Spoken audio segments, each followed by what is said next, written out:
இன்னைக்கு இந்த ஃபாதர் அப்படின்ற ஒரு வார்த்தையை பயன்படுத்தி ஒரு 15 சென்டென்சஸ் பார்க்கலாம். உங்க அப்பா எப்படி இருக்காரு அப்படின்னு இங்கிலீஷ்ல கேட்கறதா இருந்ததுன்னா ஹவ் இஸ் யுவர் ஃபாதர் அப்படின்னு கேட்கலாம்.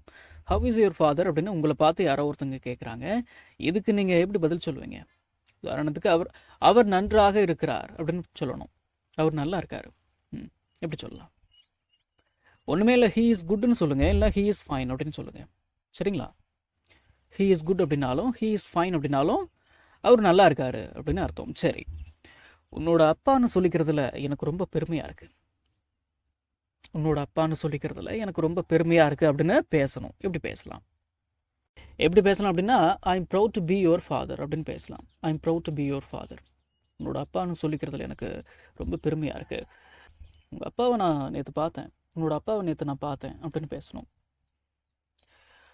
உன்னோட அப்பாவை நான் பார்த்தேன் அப்படின்னு பேசுறதா இருந்ததுன்னா ஐ சா யுவர் ஃபாதர் அப்படின்னு பேசலாம். நேற்று அப்படின்னா எஸ்டர்டே. ஐ சா யுவர் ஃபாதர் எஸ்டர்டே அப்படின்னா உங்க அப்பாவை நேற்று நான் பார்த்தேன். சரி, எங்கடா உங்க அப்பா, எங்க உங்க அப்பா அப்படின்னு கேட்கணும். எப்படிங்க கேட்கலாம்? Where is your father. Where is your father அப்படின்னா உங்க அப்பா எங்க அப்படின்னு அர்த்தங்களா? சரி, இப்போ உங்களை பார்த்து இந்த கேள்வியை கேட்குறாங்க யாரோ ஒருத்தங்க. இப்போ உங்கள் அப்பா வீட்டில் இருக்காரு, அப்பா வீட்டில் இருக்காரு அப்படின்னு பேசணும். My father is at home. At home அப்படின்னா வீட்டில் அப்படின்னு அர்த்தம். My father is at home அப்படின்னா my father is at home அப்படின்னா எங்கள் அப்பா வீட்டில் இருக்காரு. சரி, நீ அப்பா ஆகிட்ட அப்படின்னு நீங்கள் அப்பா ஆகிட்டீங்க அப்படின்னு பேசணும். எப்படி பேசலாம்? எப்படிங்க பேசலாம்? எப்படி பேசலாம் அப்படின்னா யூ பிகேம் எ ஃபாதர் அப்படின்னு பேசலாம்.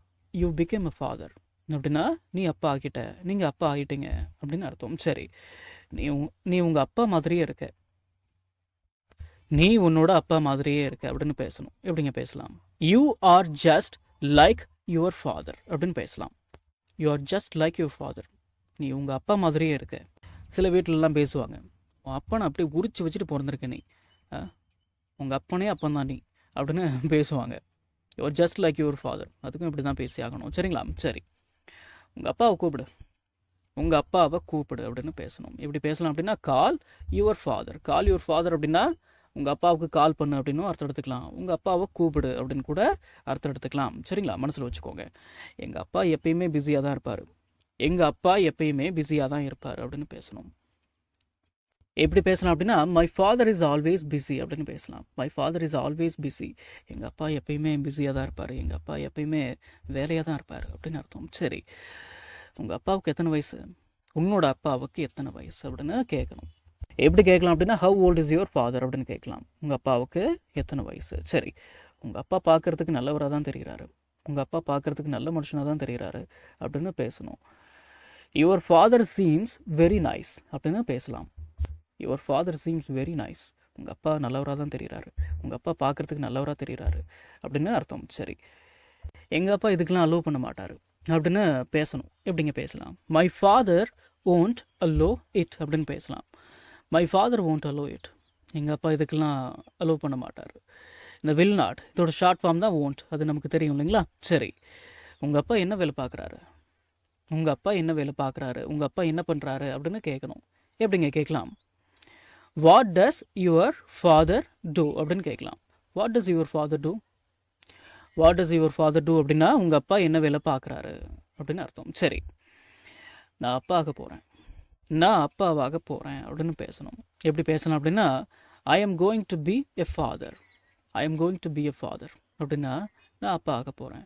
நீ அப்பா ஆக போகிற அப்படின்னு பேசுகிறதா இருந்ததுன்னா நீங்கள் அப்பா ஆக போகிறீங்க. You are going to you are going to be a father. You are going to be a father.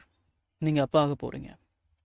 நம்ம தமிழில் பேசக்கூடிய அன்றாட வாக்கியங்களை இங்கிலீஷில் எப்படி பேசலாம்னு சொல்லி ஒரு 1000க்கும் மேற்பட்ட ஆங்கில வாக்கியங்களை தமிழில் மொழிபெயர்த்து ஒரு 5 PDF நான் ரெடி பண்ணியிருக்கேங்க.